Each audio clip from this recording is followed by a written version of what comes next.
അപ്പം ഇന്ന് ഞാൻ നിങ്ങളുടെ മുന്നിൽ വന്നിട്ടുള്ളത് നല്ല അടിപൊളി ചിക്കൻ കറിയുടെ റെസിപ്പിയുമായിട്ടാണ്. അപ്പോൾ വീഡിയോ കണ്ടു നോക്കിയാലോ? അപ്പോൾ കണ്ടു നോക്കിയിട്ട് ആരോ അഭിപ്രായം പറയാൻ നിൽക്കണ്ട കേട്ടോ, ഉണ്ടാക്കി നോക്കിയിട്ട് അഭിപ്രായം പറഞ്ഞോളി. അപ്പോൾ ഇതാ ഇത്രയും ചേരുവകളാണ് അതിലേക്ക് വേണ്ടത്. വീഡിയോ എടുക്കുന്നത് ഞാനാണെങ്കിലും കുക്ക് ചെയ്യണതിൻ്റെ കാശ്മീരിൽ നിന്ന് കെട്ടിക്കൊണ്ടതൊരു നാത്തുണ്ട്, അവളാട്ട ഉണ്ടാക്കുന്നത്. അപ്പോൾ അവളെന്താ വെച്ചാൽ എല്ലാം റെഡിയാക്കി അരിഞ്ഞൊരുക്കി റെഡിയാക്കി വെച്ചിട്ടാണ് അവൾ കുക്ക് ചെയ്യാൻ ഒരുങ്ങുള്ളൂ. അപ്പോൾ വല്ലുള്ളി വാട്ടിയെടുത്തു, അതിലേക്ക് ഇഞ്ചി വെളുത്തുള്ളി ചീരുള്ളി പേസ്റ്റ് ഇതൊക്കെ അരച്ച് ചേർത്ത് കൊടുത്ത് അതിൻ്റെ വെള്ളം ഞങ്ങളൊന്ന് മാറ്റി വെച്ചു. അതിലേക്ക് തക്കാളി അതുപോലെ തന്നെ ഉരുളക്കിഴങ്ങ് ഇത് ആഡ് ചെയ്തെടുത്തു. ഈ ഉരുളക്കിഴങ്ങ് ആഡ് ചെയ്ത് വെക്കുമ്പോൾ കറി നല്ല തിങ്ങ് കിട്ടാനും നല്ല ടേസ്റ്റ് കിട്ടാനും ഹെൽപ്പ് ചെയ്യട്ടാ. പിന്നെ അതിന് ശേഷം അതിലേക്ക് കുമ്പളങ്ങ ചേർത്ത് കൊടുത്തു. കുമ്പളങ്ങ തക്കാളി ഒന്നുകൂടി ചേർത്ത് കൊടുത്തു, കാരണം തക്കാളി പോരാന്ന് കണ്ടപ്പോൾ ഒന്നുകൂടി ചേർത്തെടുത്തു. വീഡിയോ സ്കിപ്പ് ചെയ്യാതെ കണ്ടേക്കണേ, ഒരുപാട് ടിപ്സ് ഉണ്ട് ഇതിൽ. അപ്പോൾ അതാ മുളക് പൊടി മഞ്ഞൾപ്പൊടി കാശ്മീരി പൊടി, ഈ പൊടി അവൾ നേരിട്ടേക്ക് ആഡ് ചെയ്ത് കൊടുക്കല്ലോ, കുക്കർക്ക് നേരിട്ട് ആഡ് ചെയ്യില്ല. അതിന് ശേഷം ഈ ഇല അതിക്കിടാൻ ഇട്ടിരുന്നു, പക്ഷെ അത് ഞാൻ വീഡിയോയിൽ എടുക്കാൻ മറന്നിരുന്നു കേട്ടോ. അപ്പോൾ ഈ ഇല അതിലേക്ക് ആഡ് ചെയ്തെടുത്തു. നെയ്ച്ചോറിൻ്റെ ഇലയാണ് അത് ചിക്കൻ മസാലയാണ്. ഇതിൻ്റെ ഏട്ടത്തി വീട്ടിൽ തന്നെ ഉണ്ടാക്കുന്നതാണ്, നല്ല ഹെൽത്തി ആയിട്ടുള്ള ചിക്കൻ മസാലയാണ്, നല്ല അടിപൊളി ടേസ്റ്റ് കേട്ടോ. അത് 2 ടീസ്പൂണും ഇതിലേക്ക് ആഡ് ചെയ്തെടുത്തു. അതിന് ശേഷം മല്ലിപ്പൊടി 2 ടീസ്പൂണും ആഡ് ചെയ്തെടുത്തു. ഇനി അതിലേക്ക്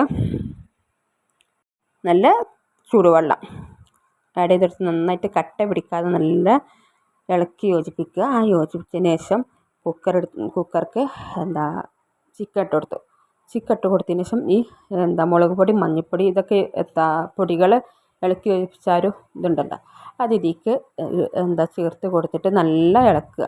കാരണം ഇങ്ങനെ പൊടികൾ ഇടുമ്പോൾ എന്താ വെച്ചാൽ ചിക്കൻ്റെ എല്ലാ ഭാഗത്തേക്കും പൊടികൾ പിടിക്കാനും ചിക്കൻ ആ കളറ് കിട്ടാനും നല്ലൊരു ഉപകാരപ്പെടുന്നൊരു ടിപ്സ് തന്നെ കേട്ടോ.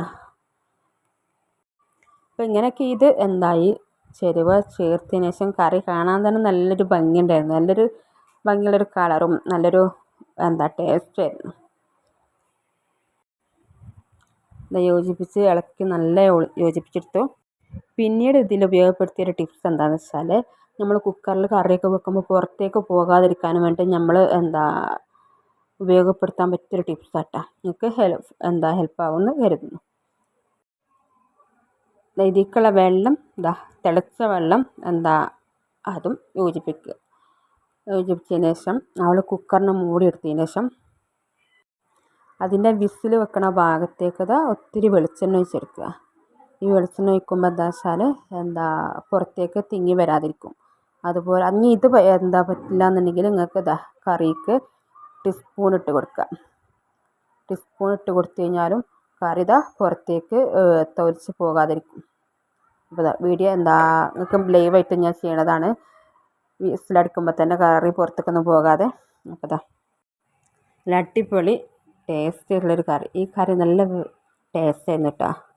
അപ്പോൾ എല്ലാവരും ഉണ്ടാക്കി നോക്കുക. അപ്പോൾ ഇന്നത്തെ വീഡിയോ ഇത്രയേ ഉള്ളൂ.